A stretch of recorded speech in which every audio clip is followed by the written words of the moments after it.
Welcome here in Newlands to the wine bar, Vic 22. Please come through, guys. Let's go and have some wine together and go have a good time.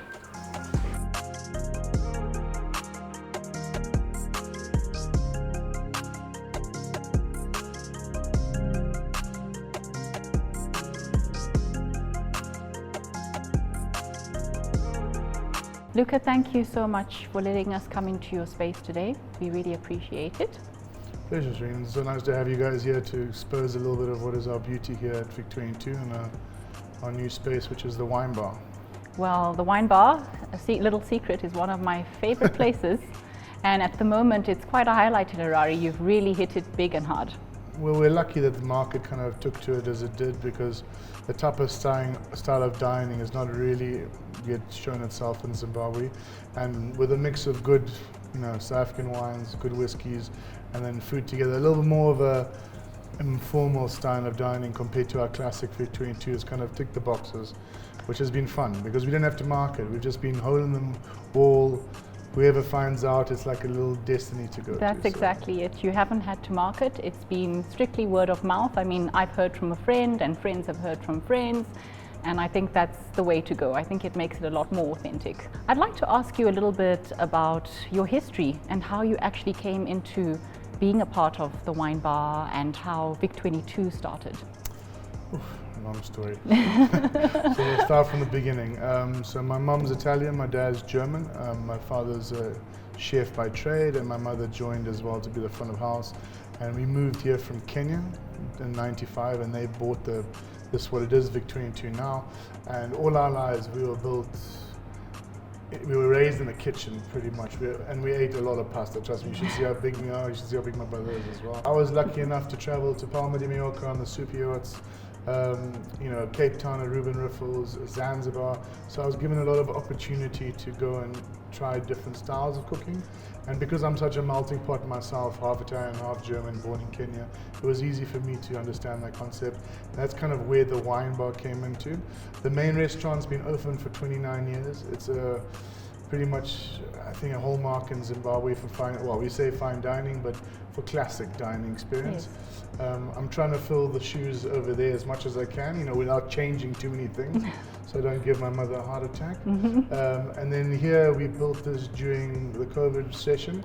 I had come back from my travels in Zanzibar, where I was doing the same kind of dining experience, and I was called back finally by the parents with enough experience, and then we got hit by COVID, so we had nearly nothing to do because also our product isn't a takeaway product. So all of a sudden we said, listen, let's build this thing. We didn't know what it was.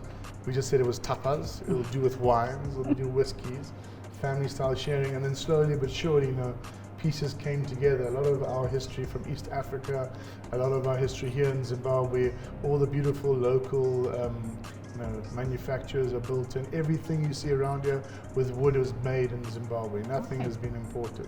Well, it just goes to show that not having put much thought into it, sometimes things that are done in the spur of the moment are actually the most things happen for a reason sometimes. Precious things, yes. So if you can tell me, what are the main differences between the two restaurants?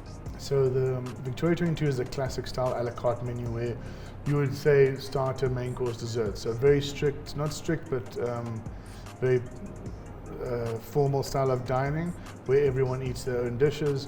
There's not really a sharing concept of it, but it's a very classic style dining where there's still a very massive market in Zimbabwe for. All our classic patrons are still coming there for the past 10 years. And then here it's more, not small bitings, but like we in Zim, I say, enlarged starters. Okay. And also I think in Zim people would like a value for money kind of style, so I'm trying to bring in as much different styles of protein, soft shell crab, tuna, so people can also enjoy a different style of fusion. Here I don't have much compromise. I cook from the heart. This is my menu, you eat what's on my menu. There it's a bit more, we cater more to the client and see how it goes. Here I really want to push people to enjoy an experience that they will never do at home, because you can cook a steak at home, you can cook a fish at home, but you can't do pork belly or yellowfin seared tuna or scallops from Cape Town. So that's kind of where I wanted to go with it. And it's fun. it's an enjoyable style of dining. You eat for an Yes. hour and a half. You were here on Thursday. Up until 3 a.m. Until in the 3 a.m. in the morning. morning. See, but that's it. But that's it. It's not a, we're not a club, we're not a bar, but we're in between. We're a restaurant, but you still feel like you're going out for a good night.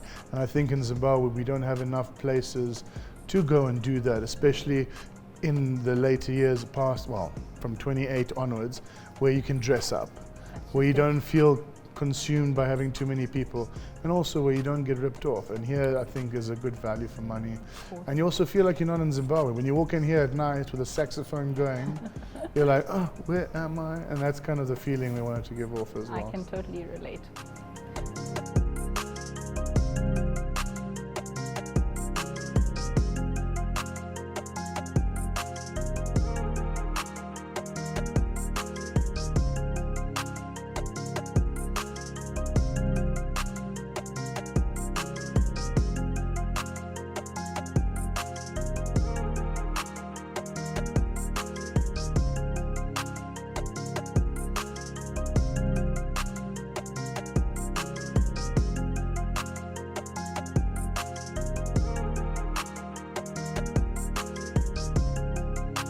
Luca, if you could just tell me a little bit about the decor in your restaurant. I mean, I'm looking around and I see some very personal pictures.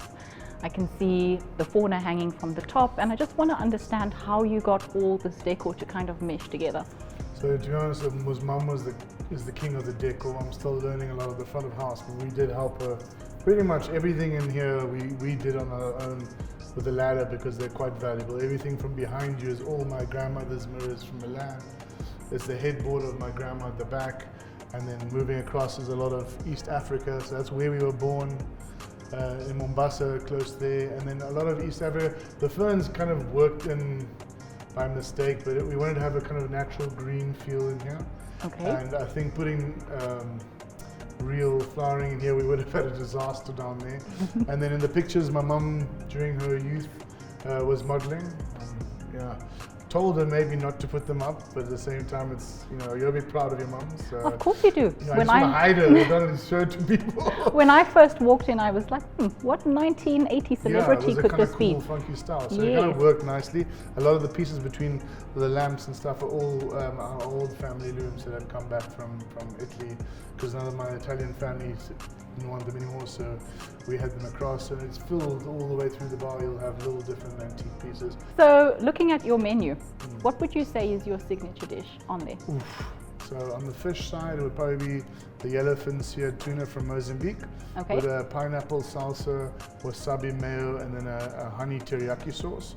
And the meat side would be our crispy pork belly with a watermelon sweet chili sauce. So something delicious. also, yeah, they're all very tongue twisters because there are two nationalities joined together. Okay. So I don't stick to Greek food or Mexican. I will mix two nationalities together, not because I want to, it's just because the flavors and the techniques work really well together.